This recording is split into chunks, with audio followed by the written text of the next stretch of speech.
A much more apt title for this video would probably have been, if YouTube allowed longer titles, something like the kind of melodies that we associate with Western music are most likely of Middle Eastern origin due to the historical data available, right? That would have been a better title for this video.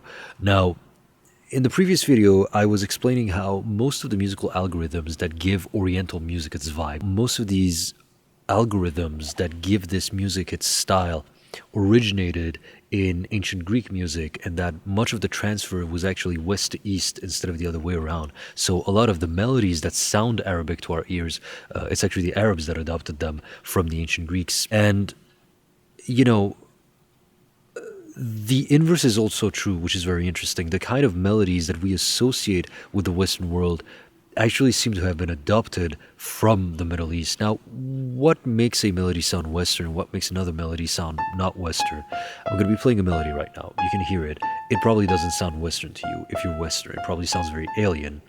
Conversely, this melody here, probably evokes a sense of Westernness much more to you. It's probably much more similar. It could be, a Taylor Swift pop song or whatever. What makes Western melodies sound the way they do is that the West exclusively uses diatonic modes. Now, modes are a specific selection of notes that follow one another. This is a mode, and this is another one. Diatonic modes are, simply put, modes in which the distance between the notes are very evenly balanced. You want to keep a very even balance between in the distance between the pitch frequencies, right? So, for example, the mode of shur, the dasko of shur in Iranian music, the one that I just played now, is diatonic for the most part. It has very nice even spacing when it comes to the distance between the notes, but then the first and the second note, you can hear there's something kind of weird for Western minds about it. There's a very small distance between these two notes. That's what we call a microtonal interval. Microtones, microtone, very small distance between the sounds. And so Iranian musical aesthetics don't really care about preserving very well balanced distance between the notes. This is not something that Middle Eastern music or Oriental music as a whole requires, but Western musical aesthetics really demand this nice even balance between the notes. Now, what's very interesting is that the diatonic modes that we use today in modern Western music, they go back directly to ancient Greek music. The exact same diatonic modes existed. That's why they have Greekish names, Phrygian, Lydian, Dorian, etc. But what's very interesting is that even though they sound very Western to us, they actually seem to have a Middle Eastern origin. See, these diatonic modes of ancient Greece that we have inherited in the West, they actually seem to have been inherited from the earlier tradition of Mesopotamian music. And how do we know this? Well, Dr. Michael Hewitt talks about it in his book, Microtonality in ancient Greek music. We've found remnants of clay tablets, the Hurrian hymns, which are the oldest known preserved melodies. They're not really preserved because we can't exactly know what the melodies of these clay tablets were. And we have found reconstructions of lyres, these kind of harp-like instruments that they use ubiquitously in the region for most of antiquity. And we've managed to extrapolate some things, one of which is the modes. We don't know exactly what the melodies of the Hurrian hymn were, but we know what kind of modes it might have used. And Dr. Michael Hewitt lists them in this book. So what we're going to do is we're going to use this book as a guide. I'm going to tune one of my own lyres, which is a Iranian chang. It's a reconstruction of a Sasanian era lyre, but it sounds very similar to the one that the Mesopotamians themselves would have used or that the ancient Greeks would have used. And we're going to listen to the sound of it and see how it feels to us, what it evokes to us. All right, so the first mode.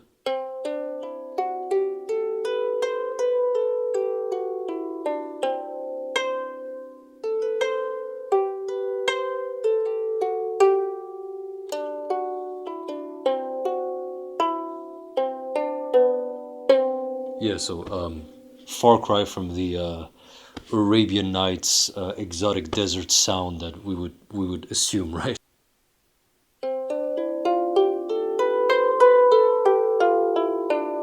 Okay, so this one is just straight up the major mode.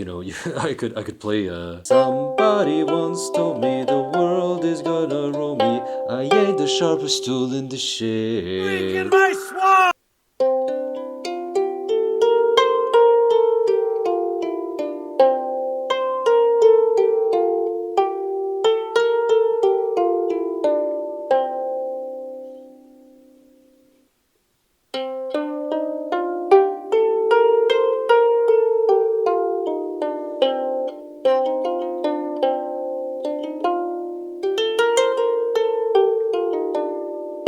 So yeah, that's our Dorian mode again, very widely used in Western music.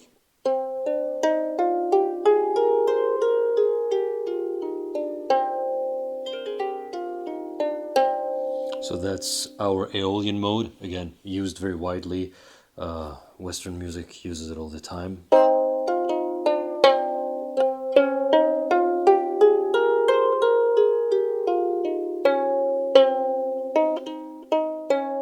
Yeah, so that one's interesting. That's one of the exceptions. This is the Phrygian mode, and the Phrygian mode is very much in sort of modern Western conception. We don't use it really in the West, and it's perceived as being very Middle Eastern. It's used a lot in Spanish guitar music in the Balkans, and it's usually used in soundtracks by Hollywood and everything to represent the Middle East,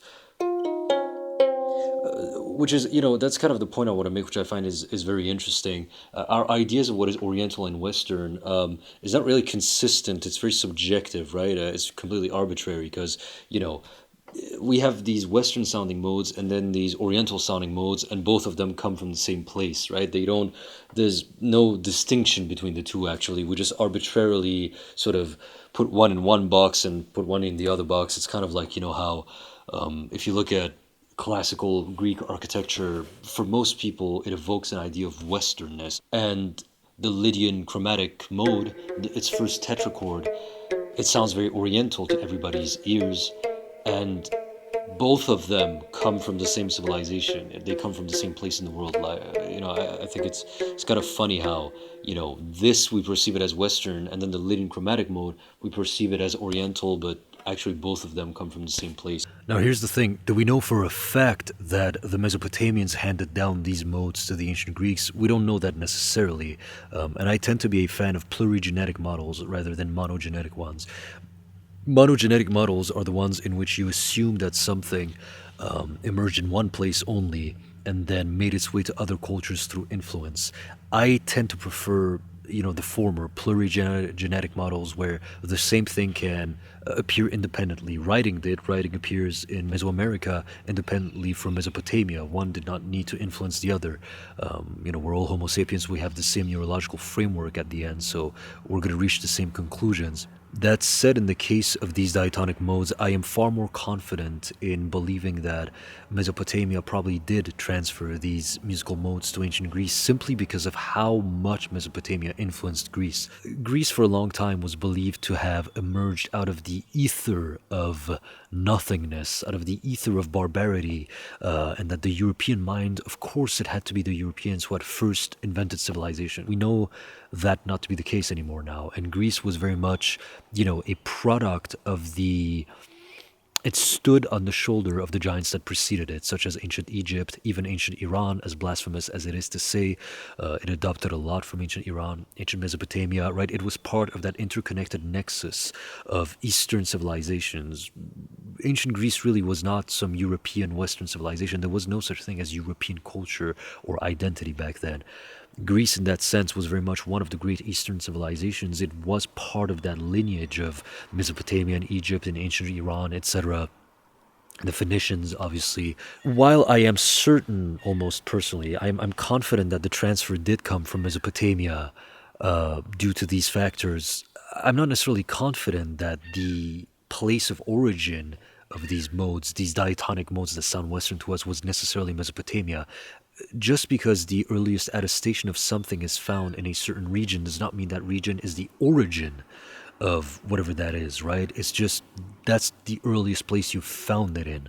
And the titles of these videos, Middle Eastern music comes from Europe, European music comes from the Middle East, they're half ironic, right? Because I'm using stereotypical terms in order to highlight how absurd our stereotypical pop culture ideas are. We hear these modes and we think Middle Eastern without questioning it, but if you are to play the game of categorization and if you are to use these stereotypical terms, then by all likelihood Middle Eastern melodies originated within a territory that usually people think of it as Western and as European, right? The point of these videos is not to say conclusively that, of course, these diatonic modes necessarily originated from Mesopotamia. I don't believe that. I'm not confident that they necessarily, I think they're probably far older than that, perhaps as old as prehistory. Who knows? And given that we all have the same neurological framework, it might well be that, it emerged independently in Neolithic Ireland at some point, and there too. All I'm doing here is pointing out the